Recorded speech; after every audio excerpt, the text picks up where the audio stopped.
पारस जैन, भरत जैन एवं समस्त परिवार, मुंबई। कि वस्तु स्वरूप की सिद्धि किस तरह से की जाती है। दृष्टांत को देकर के दाष्टांत के माध्यम से आचार्य महाराज ने सिद्धांत को स्पष्ट किया।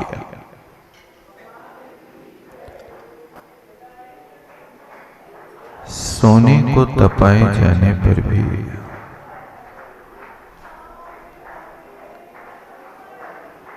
कभी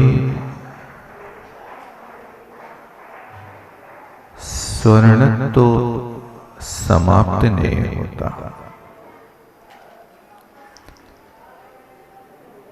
स्वर्ण के साथ जो विकारी परिणति है, वो विकारी परिणति आग में जल जाती है।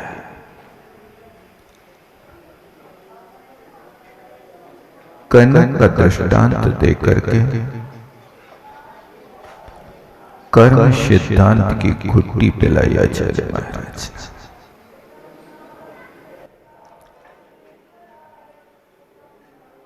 ये तो परमार्थ की बात है। लोक व्यवहार में भी देखा जाए तो किसी ने लिखा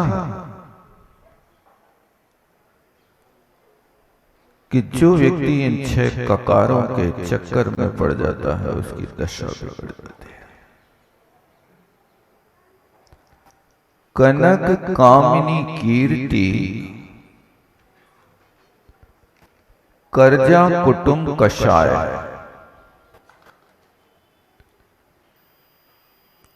ये 6 ककार हैं। कनक,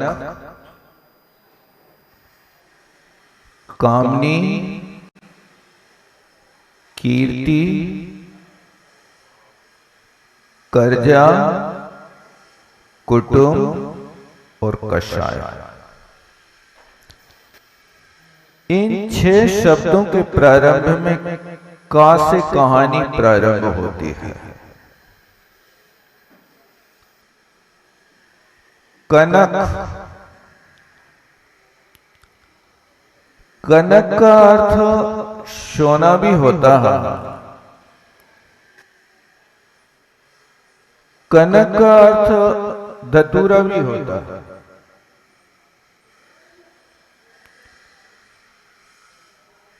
और अपने बुंदेलखंड में कनक का अर्थ आटा भी होता है। कनक पीस लो। कनक नहीं पीसते, मूल तो लक्ष्य कन पीस लो। गेहूं के कण पीस लो, आटा बना लो। लेकिन उस शब्द को बिगाड़ करके लोग कहने लगे कनक पीस लो माने आटा पीस लो। तो आप गेहूं पीसते हैं कि आटा पीसते? क्या पीसते हैं? लेकिन कहते तो हैं गेहूं आटा पीस लो। आटा नहीं पीसा जाता है। पिष्ट पेषण क्या करोगे? तो ये सोना को भी कनक कहते हैं, एक धतूरे को भी कनक कहते हैं, लेकिन दोनों में बहुत अंतर है। कनक कनक ते शो गुनी माधक काय अधिकार। जा खाए बोरात है, बापाए बोरात। कनक और कनक में 100 गुना अंतर है। सोना मिल जाए तो व्यक्ति अहंकारी हो जाता, बोरा है। और वो कनक खाए तो बोरा है। धतूरा खाए तो पागलपन आए। धतूरा खाए तो होश उड़ जाए, लेकिन इस कनक सोने को पाए तो व्यक्ति अहंकार के शिखर पे चढ़ जाए। पता है, इतना रखा इनमें मत उलझो। आचार्य भगवान कहते हैं ये तो परद्रव्य है। आचार्य श्री ने यहां कहा कि सोने को तपाया जाता, और सोने की बुद्धि जब तक व्यक्ति के पास रहती है तब तक व्यक्ति को भी तपाया जाता है। स्वर्णमयी आत्मा के प्रति कोई रुझान नहीं, लेकिन जो पर वस्तु है जिससे आत्मा का कोई संबंध नहीं, पृथक जुदे धन धामा, क्यों भाई मिल सूत्रा, ये तो पृथक भिन्न रहने वाली वस्तु, फिर भी व्यक्ति उसको अपना या पृथक मानता है। यही मेरा स्वभाव। कनक कामनी इस संसार समुद्र को पार करने के लिए व्यक्ति की वो कामना हमेशा वासना बनी रहती है। उसके पीछे लोग अपना सर्वस्व दांव पे लगा देता है। विचार करो, बुद्धि को परिवर्तित करो। आज तक जितने भी लोग बदनाम हुए तो उसके कारण हुए।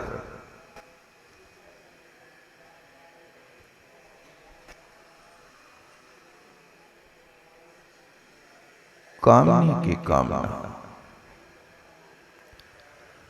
एक धार्मिक दृष्टि से धर्म का प्रवाह चलाना अलग बात है, लेकिन धर्म की भावना को छोड़ करके इंद्रियों की दासता के कारण आप सब कुछ लुटा रहे हैं। इसलिए इस ककार से भी बचने की कोशिश करो, आत्मा की कामना करो। और तीसरे नंबर पर कीर्ति होती है। कनक कामनी कीर्ति, अच्छे काम करने वालों के लिए कहीं यशोगान करने वालों के लिए बुलाना नहीं पड़ता, पैसा नहीं देना पड़ता कि तो हमारे गीत गाओ। दुनिया गीत गाती है, काम अच्छे करके तो दिखाओ।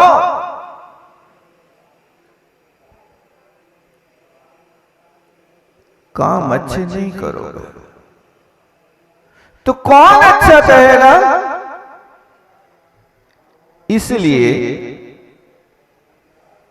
कीर्ति तब होती है जब लोग अच्छे काम करते हैं।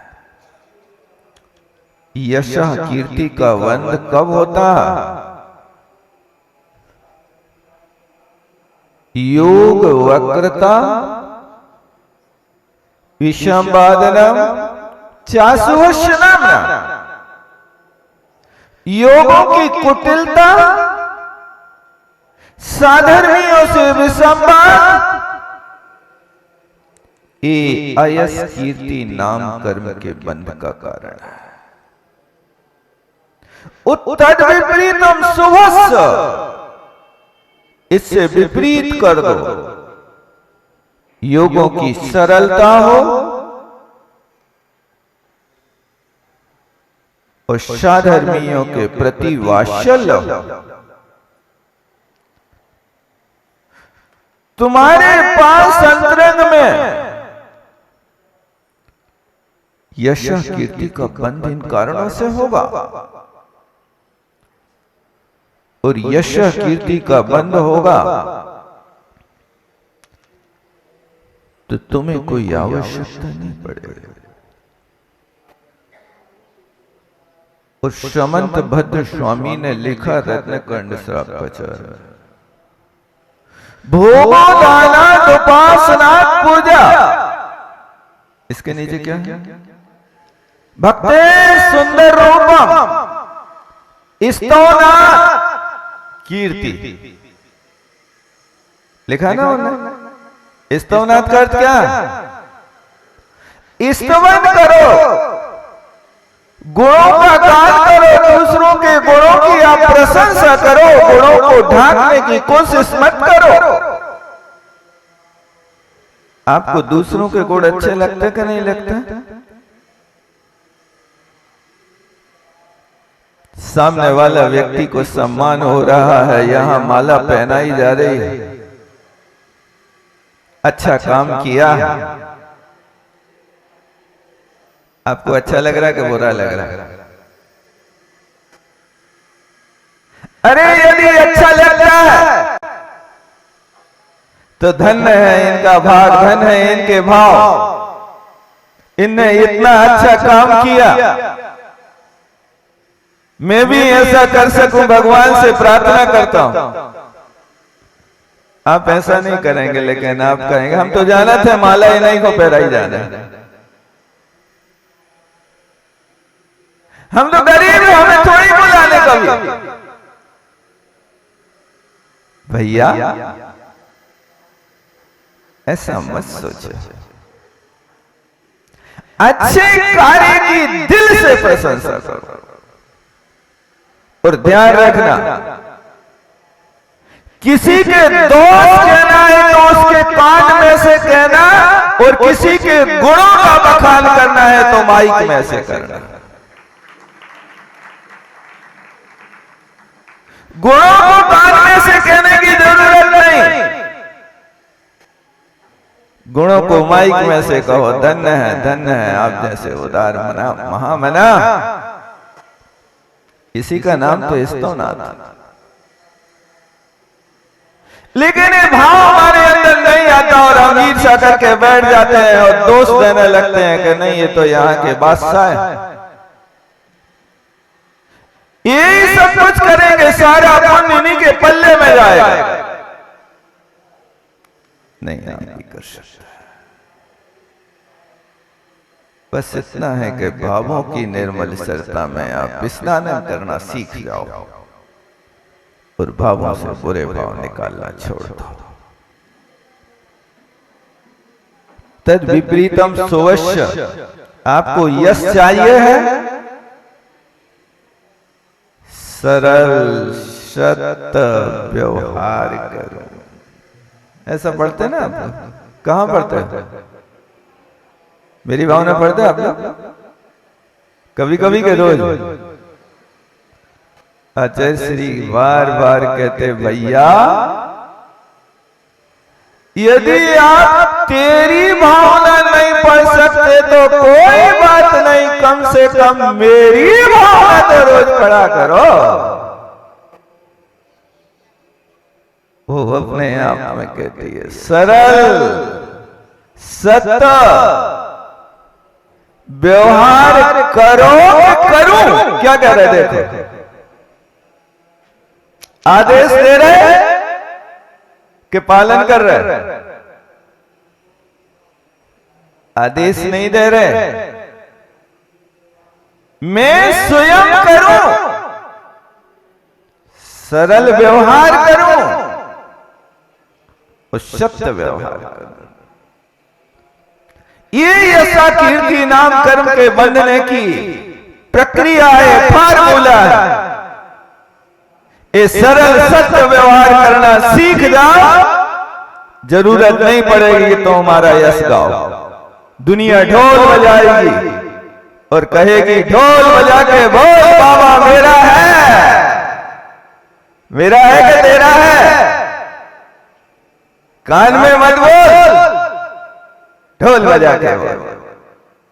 वो वहां पर जरूरत नहीं पड़ती कहने की, अपने आप होता है। ये यश कीर्ति की यदि तुम्हारे अंदर प्रकृति पड़ी है तो यश मिलेगा, नहीं होगा तो नहीं कर सकते हो। इसलिए खोटे कार्य करके कभी आप यश को प्राप्त नहीं कर सकते। दूसरों को दबका करके, धमका करके, उसके मुख को बंद करके तुम यश नहीं पा सकते।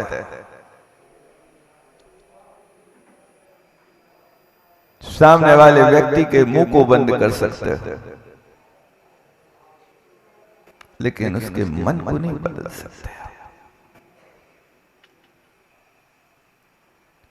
आपके वर्चस्व को देख करके व्यक्ति शांत बैठ सकता है, भैया इनसे उलझो नहीं तो वही झगड़े में पड़ जाओगे, कष्ट में पड़ जाओगे। क्योंकि ये शक्ति संपन्न है, इनके पास अर्थ बल है, इनके पास धन बल है, इनके पास बुद्धि बल है। हमारे पास ना अर्थ है, ना धन है, ना बुद्धि है। इसलिए अपन हाथ जोड़े रहो इनके सामने। लेकिन वो हाथ जोड़ने वाला व्यक्ति भी अवसर पा करके सामना कर बैठता है। खरदूषण ने विराधित के पिता का राज्य छीन लिया, और जब उनके पिता का राज्य छीन गया और खरदूषण का, इसका विराधित का जन्म हुआ, तो राज्य छिन जाने के बाद संतान पैदा हुई तो लोगों के मन में उदासीनता आई। इसलिए राज्य की विराधना होने के कारण उसकी मां ने अपने बेटे का नाम विराधित रख दिया। राज्य लुट गया ना, बेटा पैदा हुआ, राज हाथ से चला गया, राज्य की विराधना हो गई, इसलिए विराधित। अब वो बेचारी माँ किसी एकांत स्थान में पड़ी बार बार हिलकती थी, बिलाप करती थी, और बेटा उसकी आंखों में आंसू देखता था। मैं अपनी आंखों के सामने अपनी माँ की आंखों के बहते हुए आंसुओं को कब सुखा पाऊंगा, ऐसा विराधित बार बार सोचता था। लेकिन मैं शक्तिहीन हूं, अर्थहीन हूं, धनहीन हूं, बलहीन हूं, बुद्धिहीन हूं, लेकिन दांव तो लगाए बैठा था। खरदूषण बहुत बड़ा शक्तिशाली विद्याधर है, उसका सामना नहीं कर सकता हूं। वर्षों बीत गए, विराधित मुख से कुछ नहीं कहता था, लेकिन अंदर में आग जलती थी। खरदूषण का कब पराभव करूं और अपना राज्य अपने हाथ में लूं। जिस व्यक्ति को आप आज छोटा कहते हो, वो व्यक्ति अवसर पाकर के कब सवार हो जाए कहा नहीं जा सकता। और हुआ है कि वर्ष बीतने के बाद जब लक्ष्मण आए, लक्ष्मण और खरदूषण का युद्ध हुआ, तब इसके जी को बहुत संतोष मिला। मेरे दुश्मन का सामना करने वाला कोई आ गया। और रणांगण में जाकर के देखते हैं तो खरदूषण की 14 अक्षौहिणी सेना खड़ी है और लक्ष्मण अकेले युद्ध कर रहे हैं। विराधित जाकर के मिल गया लक्ष्मण से। लक्ष्मण ने सोचा ये विद्याधर है, कहीं खरदूषण ने छल बल से भेज करके कहीं अपनी शक्ति को पहचानने के लिए तो न भेजा। लेकिन विराधित ने कहा, महाराज तुम युद्ध करो, मैं तुम्हारा साथी बन करके तुम्हारे रथ को चलाता हूं। मैं छल नहीं करूंगा, धोखा नहीं करूंगा। इस पापी दुष्ट आत्मा ने आज तक मेरी मां की आंखों से आंसू बहाया। अब आप जैसे महापुरुष आए, मुझे लगता शायद अब मेरी मां की आंखों के आंसू अब बहना बंद हो जाएंगे। मैं तुम्हारे साथ हूं जी जान से। और विराजित ने लक्ष्मण का साथ दिया। युद्ध हुआ, खरदूषण मारा गया। खरदूषण के मरने के बाद राम ने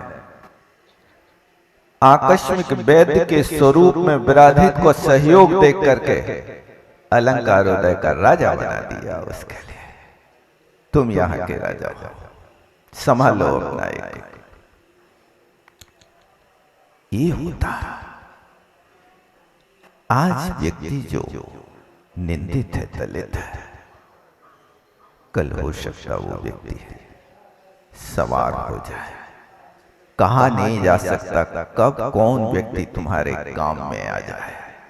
जिसको आज आप सोचते हो ये कोई काम का नहीं, बहुत छोटा है, बहुत हल्का है, क्या करेगा, वो छोटा व्यक्ति भी बहुत बड़े लोगों को रास्ता दिखा देता है। एक कहानी पढ़ी थी उस समय, बाल भारती में, शायद 5वीं और 6ठी क्लास की होगी, पूरा ख्याल तो नहीं है लेकिन पढ़ी थी। शेर अपनी गुफा में सो रहा था और चूहा वहां से आया और शेर की पीठ पे कबड्डी खेलने लगा। शेर की नींद खुल गई और चूहा को हाथ में पकड़ लिया। चूहा दिल मिला गया और प्रार्थना करने लगा, महाराज मुझे छोड़ दो, मैं कभी तुम्हारे काम आऊंगा। शेर ने एक मुस्कुराहट ली, मैं जंगल का राजा, तू गुफा में रहने वाला, दिल में रहने वाला चूहा मेरे क्या काम आएगा। उसने उत्तर दिया, महाराज तुम गुफा में रहते हो, मैं बिल में रहता हूं, दोनों ही है, तुम्हारी थोड़ी बड़ी बिल है, हमारी थोड़ी छोटी है, लेकिन आप देख करके तो देखो, एक बार कृपा करो, हो सकता मैं कभी तुम्हारे काम आ जाऊं। शेर ने सोचा, पौआ भर के वजन को चूहा है, इससे हमारा पेट तो भरेगा नहीं, मैं तुम्हारा इसको छोड़ दो। और उसने उसके ऊपर करुणा करके छोड़ दिया। चूहा राम रहीम करके चला गया। महाराज मैं कभी जरूर तुम्हारे काम आऊंगा। शेर गुफा से निकला शिकार के लिए और जाकर के वहां जैसे ही थोड़ी दूरी पर चला, शिकारी ने जाल फैला रखा था और वहां जाते ही फंस गया। अब हार मारता है, कौन सहाय है, उस शेर को कौन बचाने की कोशिश करेगा। सोता साधु जगाइए, करे प्रभु का जाप, ये तीनों सोते भले, दुर्जन सिंह रुसाप। यदि सज्जन पुरुष सो रहे हैं तो उनको जगा दो, वे परमात्मा का स्मरण करें, माला फेरे, भगवान का नाम ले। साधु जागता रहेगा तो दुनिया सुखी रहेगी, सुखी रहे सब जीव जगत के। लोक कल्याणकारी भावना उनके मुख से हमेशा निकलती रहती है। इसलिए कहा है ग्रंथों ने, सोता साधु जगाइए, करे प्रभु का जाप, ये तीनों सोते भले, दुर्जन सिंह और सांप। ये जागेंगे तो जीवों का घात करेंगे, इस शांति से नहीं बैठने देंगे। इसलिए सो रहे हैं तो सोने दो। कोई व्यक्ति उसको बचाने के लिए सामने नहीं आया। दहाड़ता रहा और चूहे ने आवाज सुनी, जिसने मुझे प्राणदान दिया है वो संकट में है, और गया वहां पर। वो लोहे की श्रृंखला से भी ज्यादा मजबूत उस जाल को उस चूहे ने अपने दांतों से काट के अलग कर दिया। जो अहंकार की डींगे हाँक रहा था कि तू मेरे क्या लेकिन उस मुट्ठी भर की जान ने शेर को प्राण दान दे दिया। इसलिए तिनका कबहु न निंदिए जो पायन तल हो, हवा चले या खन पड़े पीर घनेरी हो। उस सड़े तिनका की भी निंदा मत करना तुम। वो हवा में उड़ करके यदि कभी आंख में चला जाए तो आंख के पर्दा को खराब कर सकता है। इसी तरह यहां पर भी कनक कामनी कीर्ति के वश रहना, लेकिन बाहरी पैसों में खरीदने की अपेक्षा अंतरंग में सरल और सत्य व्यवहार करोगे तो दुनिया तुम्हारी कीर्तन करते अघाएगा नहीं। और बाहर से यदि तुम कोई मजदूर बैठा लो कि आज हम 300 रुपया देते हैं और दूरे पे बैठ करके ढोल बजाते रहो, कहते रहो ये बहुत अच्छे हैं, दानवीर हैं और ऐसे हैं वैसे हैं, ये सब कहते रहो, कोई नहीं सुनेगा भाई साहब। 300 रुपया खो दोगे आप, 300 ही रुपया लेगा ना मजदूर, तो कौन सा 400 लेगा, लेकिन ध्यान रखना कोई नहीं सुनेगा, 400 रुपया तुम्हारे चले जाएंगे। और यदि यंत्रंग के कर्म के उदय से होगा और तुम बिल्कुल कुछ भी नहीं कहोगे, तुम दरवाजे में छिपे रहोगे अंदर, तो भी लोग बाहर गुणगान करेंगे, धन्य है आचार्य भगवान का पुण्य देखो, वे बैठे वहां है और तुम यहाँ कह रहे हो धन्य धन्य, तुम में कैसा सम्मोहन है, या है कोई जादू तेरा, क्या है? इस सरल सत्य व्यवहार कभी किया है, उसका फल आज है कि आज वहां दूर बैठ करके भी यहाँ कीर्तन किया जा रहा है। वो यदि आप करेंगे तो आपके साथ भी यही हो सकता है, अन्यथा नहीं होगा। कर्जा कुटुंब कसाय, कर्जा बहुत बुरी चीज है, नींद खराब करता, भूख खराब करता, भूखे बैठे रहना, लेकिन कभी किसी से एक रुपया का कर्जा मत ले लेना। एक कर्जा बहुत कष्टप्रद होता है, व्यक्ति के लिए धर्म से वंचित कर देता है। यदि तुम गरीब हो तो धर्म कर सकते हो, लेकिन कर्जा वाला व्यक्ति मंदिर में बैठ करके बार बार वही खिचड़ी पकती रहती है, भगवान कब कर्जा चल जाए, कब कर्जा चल। इसलिए कर्ज ब्रण अग्नि का कण और कसाय के कण को कभी छोटा मत समझ, बहुत विशाल होता है, विशाल रूप धारण कर लेता है, इनसे बच करके रहना। और कुटुंब है, कुटुंब के बीच में रहो, कोई बात नहीं, उनको अपना कहो, कोई बात नहीं, लेकिन अंतरंग की परिणति जलते भिन्न कमल की तरह अपनाओ। कुटुंब के बीच में रहो, भागना नहीं, लेकिन अंतरंग की परिणति में यही रखो, तन कारागृह बनिता बेड़ी परिजन जन रखवारे, इस सब रखवाली करे कि तुम कहीं बेटा भाग नहीं जाना। क्यों? इस घर के तुम मालिक हो के मजदूर हो। हम नहीं कह रहे नहीं तो बुराई मान जाओ, लड़वे आ जाओ। सोच लो, आप सुबह से शाम तक आप घर से बाहर निकल के जाते हो, 8 बजे घर से निकलते हो, रात के 12 बजे आते हो।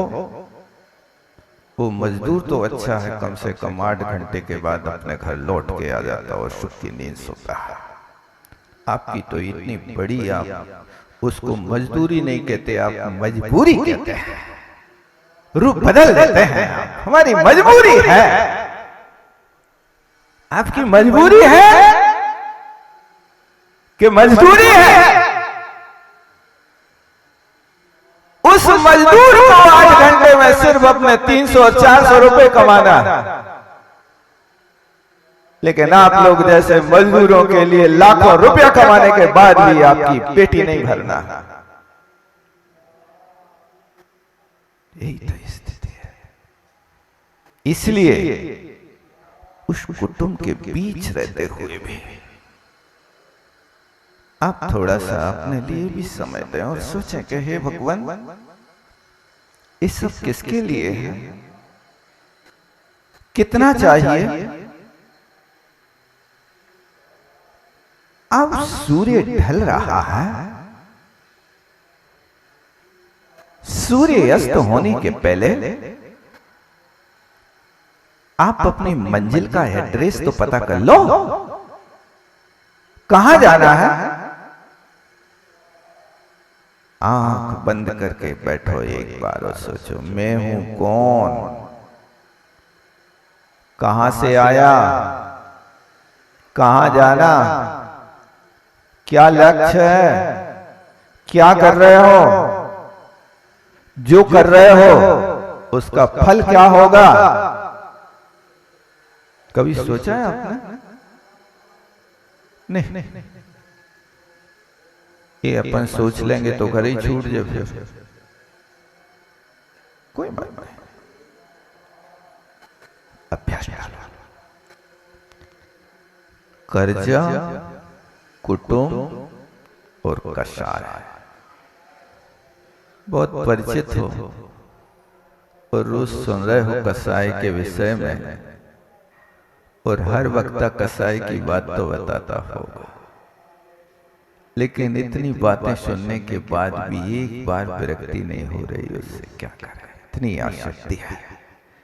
ये 6 ककार हैं, याद रहेंगे कि नहीं रहेंगे? रहेंगे याद के? और बोलूं एक बार, कौन कौन से हैं? कहना जल्दी जल्दी पढ़ लेते हो तुम लोग, थोड़े धीरे धीरे रसा स्वाद लेकर के। फ्रूटी खरीदते ना बच्चे, तो वे ढक्कन खोल के सीधे गटगट नहीं करते, क्या करते हैं? पीते नहीं, पाइप डालते हैं और धीरे धीरे 100 ग्राम फ्रूटी को 1 आध घंटा तक क्या कर रहे हैं? स्वाद ले रहे हैं। आनंद तो उसमें है, पेट थोड़ी भरना है। पेट तो पानी से भर सकता है, लेकिन वो थोड़ा थोड़ा थोड़ा थोड़ा पाइप के माध्यम से जिह्वा को उसमें लटोर के रखता है। बेटा तुम पीते रहो, रसा स्वाद लेते रहो। एक छोटा सा बच्चा ट्रेन में चल रहा था, उस मम्मी से कहा फ्रूटी ले दो। मम्मी ने फ्रूटी ले दी, वो पाइप से वो घंटा चूसता रहा और अपने मुंह से निकाला और मम्मी के मुख में डाल दिया। बेटा मम्मी अब तुम्हारे लिए। अब मम्मी ने भी मना नहीं करी और वो मुंह में डाल ली और चूसने लगी, तो कहती इसमें तो कुछ बचा नहीं। तो बोले रस हम लेते हैं, हवा तुम्हें पिलाते हैं। तुम हवा खाओ, हम तो फ्रूटी पीते हैं। छोटा सा बच्चा था। बस यही लगता है कि तुम अपना जीवन वो फ्रूटी के रस को तो बच्चा कोई और पिएगा, तुम तो सिर्फ हवा खा रहे हो इस बच्चे की तरह। यही में आनंद मान रहे। बहुत अच्छा, बहुत अच्छा। थोड़ा फ्रूटी का रस स्वाद लेने की कोशिश करो, अलग आनंद आएगा। इसी तरह यहाँ पर कोई चीज आपसे कहो 12 भावना पढ़ो, हम तो रोज ही रोज पढ़ते। बहुत अच्छा। एक महानुभाव थे भाई साहब, 12 भावना मंदिर में आके पढ़ते थे, अर्थ भी लगाते थे उसका। और एक दूसरे महानुभाव भी मंदिर में आकर के 12 भावना पढ़ते तो उनकी 12 भावना 2 मिनट में पूरी हो जाती थी, और जे पढ़ते थे तो आधा घंटा तक पढ़ते रहते। तो उस व्यक्ति ने पूछा कि भाई साहब आप क्या करते हैं? बोले हम तो 12 भावना पढ़ते हैं। हम भी तो पढ़ते हैं। बोले हमारे पढ़ने का तरीका अलग है, तुम्हारे जैसी थोड़ी पढ़ते हैं। भैया हमें भी बता दो तुम कैसी पढ़ते हो। बैठो, समझदार थे, बैठा लिया। अब देखो हम कैसे पढ़ रहे हैं। राजा राणा छत्रपति हाथिन की अश्वार, और मरना इनको एक देने अपनी अपनी बात। क्या अर्थ हुआ? बोले देखो 12 भावना में लिखा है राजा राणा छत्रपति हाथी पे सवारी करने वाले, ये सब मर हैं, हमारा तो कहीं नाम ही नहीं है इसमें। आप भी कोशिश करें, पढ़ें लेकिन छल कर ना करें, वस्तु स्वरूप को समझने की कोशिश करें। तो यहां पर आचार्य महाराज ने कनक का दृष्टांत देकर के कर्म को दृष्टांत के ऊपर ला करके अब अपन आगे चलते हैं। गाथा नंबर 186 है। उत्थानिका में कहते हैं कथम शुद्धात्म उपलम्भात शंबरा इति चेत। सामने वाला शंका करता है कि शुद्धात्मा की प्राप्ति से ही संबर कैसे होता है? शुद्धात्मा को हम पा ले तो संबर कैसे होगा? ऐसा तुम्हारा प्रश्न है। तो आचार्य महाराज इसके उत्तर में लिखते हैं शुद्धम तु वियाणन्तो शुद्धम चैव पयं लहई जीवो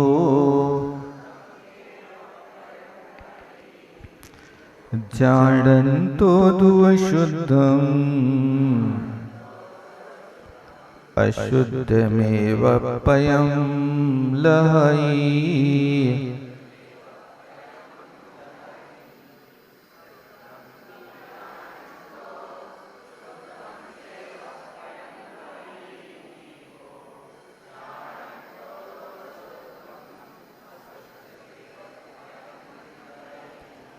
कहते हैं शुद्धम तु वियाणन्तो, जो शुद्ध आत्मा को जानता है वो शुद्धम अपयम लहई जीवो एव उस शुद्ध आत्मा को प्राप्त कर लेता है। और जानन तो अशुद्धम, और जो अशुद्ध को ही जानता है, अशुद्ध आत्मा को जान करके वो जीव अशुद्धम एवं अपयम लहई, वो अशुद्ध आत्मा को ही प्राप्त होता है। देखो ध्यान देना, यहां पर गाथा का अभिप्राय है कि तुम जैसा लक्ष्य बनाते हो उसकी प्राप्ति आपको वैसी हो जाती है। विद्यार्थी 10वीं क्लास पास करता है, अपना लक्ष्य बना लेता है। क्या बनना है मुझे? डॉक्टर बनना, सीए बनना, आईएएस अधिकारी बनना, इंजीनियर बनना, काय का इंजीनियर बनना, सॉफ्टवेयर मशीनों के तो सुधारते हैं, अपने दिमाग का सॉफ्टवेयर आज तक नहीं सुधार पाया। सबके बिगड़े पड़े हैं, हर घर में बिगड़ रहे हैं। इन सॉफ्टवेयर को सुधारने की आज तक कोई पढ़ाई नहीं हो रही है। अब वो विद्यार्थी जो लक्ष्य बनाता है वैसी पढ़ाई करता है, वैसी संगति करता है, वैसी ही चर्चा करता है और वैसी ही तैयारी करता है। देखो ये चार चीजें हैं ना, ये चार चीजें अध्यात्म को पाने के लिए भी आचार्य पूज्यपाद स्वामी ने समाधि शतक में लिखा। तद्ब्रूयात् तत्परांतरच्छेद तदिच्छेद तत्परो भवेत्। क्या होगा इससे? येना विद्यामयम् त्यक्त्वा विद्यामयम् व्रजेत्। ये चार शब्द दिए आचार्य महाराज ने, बहुत प्यारे हैं। देखो ये नीति की बात, आप इसको कहीं भी लगा लेना। तद्ब्रूयात्, क्या बनना है? डॉक्टर बनना है? अब बात करो तो उसी की करो, डॉक्टरी की। तत्परांतरच्छेद, यदि पूछना तो भैया हम कैसे सफल होंगे, क्या क्या करना पड़ेगा, कहां जाना पड़ेगा, कौन सी डिक्शनरी खरीदें?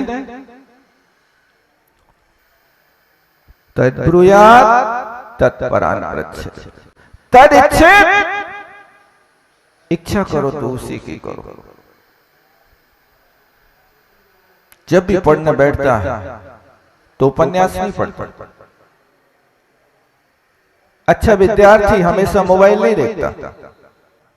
अच्छा विद्यार्थी अपने कार्य से फ्री होता है तो अपनी पुस्तकें देखता है। तदिच्छेद तत्परो भवेत्, उसी में तत्पर रहता है। एक शरीर के अंग के डॉक्टर बनने के लिए व्यक्ति 5 साल तक कड़ी मेहनत करता है। 24 घंटे कम हो जाते हैं। कब सोता है कब उठता है कोई ठिकाना नहीं। आप विचार करो कि शरीर के एक अंग के डॉक्टर बनने के लिए 5 साल रात और दिन मेहनत करी। उस शरीर के सारे अंगों के डॉक्टर बने यदि वो व्यक्ति, तो कितने साल लगे भाई साहब? 8 अंग तो है ही मुख्य रूप से, और एक एक अंग के लाने 8 अंग के पढ़ने के लिए यदि 5 साल लगाएगा तो कितने साल लग जाएंगे? 40 साल अब डॉक्टरी बनने में, और इसके पहले 10-12 साल तो करके आया ही है। कितने हो गए? बस ये हुआ कि जितनी पूंजी थी सारी पूंजी से फर्नीचर बनवा लिया। ये माल काहे का खरीदेगा? दुकान में माल लाना है तो पूंजी तो बचा कुछ। एक शरीर के डॉक्टर बनने के लिए तुमने इतने वर्ष लगाए, तो आत्मा के डॉक्टर बनने के लिए बताओ तुम्हें कितने वर्ष लगाना पड़ेगा? कम से कम 1 कदम बढ़ जाओ तो भी तुम्हारी मंजिल की दूरी 1 कदम तो दूरी हो जाए। अभी तुम 1 कदम भी नहीं बढ़े, मंजिल की दूरी पार कैसे करोगे? मोक्ष महल की प्रथम सीढ़ी सम्यक दर्शन है। आप सम्यक दृष्टि हो क्या नहीं? भगवान जाने, सब कछु भगवान जाने, तुम कछु नहीं जाने। तुम भी तो जानो तुम्हारे अंदर क्या हो रहा है। सम्यक दर्शन के कोई गुण प्रकट भय के नहीं भय? सब कुछ भगवान पे छोड़ दोगे। सम्यक दर्शन और मोक्ष मार्ग के लिए भगवान जाने और गृहस्थी चलाने के लिए तुम जाने। लड़के को क्या बनाना है तुम जानते हो, भगवान नहीं जानता है ना। ऐसा विचार करो। तो शरीर के डॉक्टर बनने के लिए इतना पुरुषार्थ किया, पूछो जो डॉक्टर बने हैं 24 घंटे बावले हो जाते हैं, तब कहीं स्पेशल डॉक्टर बन पाते हैं। स्पेशलिस्ट होते हैं ना। आत्मा के स्पेशलिस्ट कब बनोगे आप बताओ?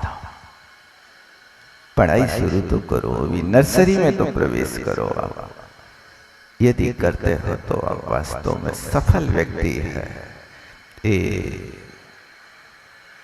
नर्तन पा करके बस अपन को यही करना है कि तुम कम से कम अपने रतन की पहचान कर लो। भजन सुनाते, तुमने जानो ने रतन को मूल, हेरा दो हीरा का किरण में। लोग बड़े अच्छे से पढ़ते हैं, मैं तो आनंद लेता हूं। तुमने हेरा दो, तुम ढूंढ नहीं रहे और हमें सुना रहे हो। हिराया तुमने, हम तो ढूंढने का प्रसाद नहीं कर रहे हैं। लेकिन आप गाई के हमने कह रहा और बड़े जोर से कहे, नशा दई कंचन सिकाया कर कर कथरी खोटी, अपनो खोटो दाम हो तो परखैया का खोरी। बहुत प्यारा रस तो है, लेकिन हम पिलाते दूसरों को है, सुनाते दूसरों को है, हम नहीं सुन पाते हैं। तो जैसे वो विद्यार्थी लक्ष्य बनाता है मुझे सीए बनना है और पुरुषार्थ कर लेता है, और जैसे जैसे अपना काम करके आगे आ जाता डिग्री लेकर के, और 2-4 साल सीए करता है, उठा पटक करता है, और 2-4 साल सीए करके जिंदगी भर एसी में रहता है। सीए का उल्टा क्या हो जाएगा? नहीं हो जाता। सीए का उल्टा एसी हो जाता ना, इसी में रहता है। आप भी कोशिश करो कि आप सीए बनकर के आत्मा की एसी में तो रहने की कोशिश करते हैं। आत्मा के कर्मों की गिनती कर लें कि कितने कर्म हमारा विघात कर रहा है। इसीलिए आचार्य महाराज ने यही बात बताई, देखो कि जैसे वो बच्चा निर्णय कर रहा मुझे क्या बनना है, इसी तरह गाथा में लिख रहा है शुद्धम तु ज्ञानम। तो जो शुद्ध को जानता है वो शुद्ध को प्राप्त कर लेता है, और जो अशुद्ध को जानता हम क्या कर पाए भैया, हमारे पास तो न पैसा है ना कोई सहयोग है, कुछ नहीं, कोई बात नहीं, वो व्यक्ति फिर पीछे ही पड़ा रहता है। लेकिन कुछ दमदार होते हैं कि पैसा नहीं है, हम तुमसे सहयोग लेकर के आगे बढ़ जाएंगे कि भैया मुझे पढ़ा दो यार, हम तुम्हारे काम में आएंगे, कभी तुम्हारा कर्जा चुका देंगे। जब हम आज गरीब हैं, गरीब पढ़ लिख करके हम यदि कलेक्टर बन गए तो सारे लोगों की दरिद्रता दूर कर देंगे, हमें बना तो दो एक बार। और वो गरीब ऐसे मांग चूम करके पावन बना करके भी अपने पैर पे खड़ा हो जाता है और समाज की सेवा कर देता है।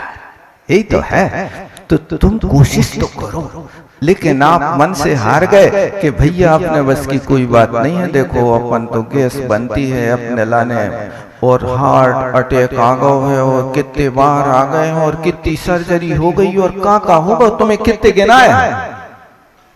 वो यहाँ दुनिया की बातें गिनाएगा और एक रात्रि भोजन के त्याग के लिए 100 बातें बता देगा। महाराज अब तुम ही बताओ कि हम छोड़ेंगे नहीं छोड़ेंगे। महाराज को भी कहना पड़ता है कि भैया करुणा तो करने पड़े, इन पे क्रोध तो कर नहीं सकते। लेकिन ठीक है भैया, अब वो अपनी बातें ऐसी फेंकता है तो कहते भाई तुम जानो, तुम आओ काम जाने, अपना काम तो रास्ता बताना है।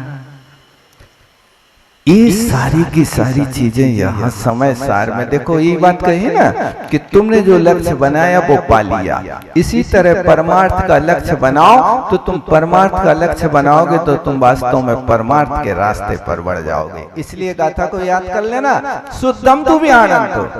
जो शुद्ध को जानता है वो देखो आचार्य महाराज कैसे डंके की चोट पे कह रहे हैं, एओ शुद्धम रहाई। गाथा के शब्द देखो क्या मार के कहे हैं, वो शुद्ध आत्मा को प्राप्त कर ही लेता है। ढुलमुल नीति नहीं कर सकता, नहीं सकता नहीं, करता ही है, ये वो शब्द दिया है। और जो अशुद्ध को जानता है वो अशुद्ध को प्राप्त करता है। तो जो व्यक्ति ने आदत बना ली कि पानी गंदलई हमारे कुआं का, हमें यही पीना है, वो कोई पुरुषार्थ ही नहीं करता। वो दूसरा व्यक्ति है कि पानी गंदला है, बीमार हो जाएंगे, इस गंदे पानी में फिटकरी डालेंगे, 1 घंटे में हम कचरा को नीचे बैठा देंगे, 1 घंटे बाद हम साफ शुद्ध पानी पी लेंगे। इसी तरह यहां पर भी आप लक्ष्य बदल दीजिए और कोशिश करिए कि हम भी वो बन सकते हैं, वो प्राप्त कर सकते हैं जो कुंद कुंद स्वामी कह रहे हैं। आप बस यदि करते हैं तो अपना काम हो सकता है, समय अपना हो रहा। बोलो आचार्य गुरुवर विद्यासागर जी महाराज। प्रसाद जी जैन, श्रीमती ममता जी जैन, श्री प्रशांत जी जैन, श्रीमती दिव्या जैन, पारस जैन, भरत जैन एवं समस्त परिवार मुंबई।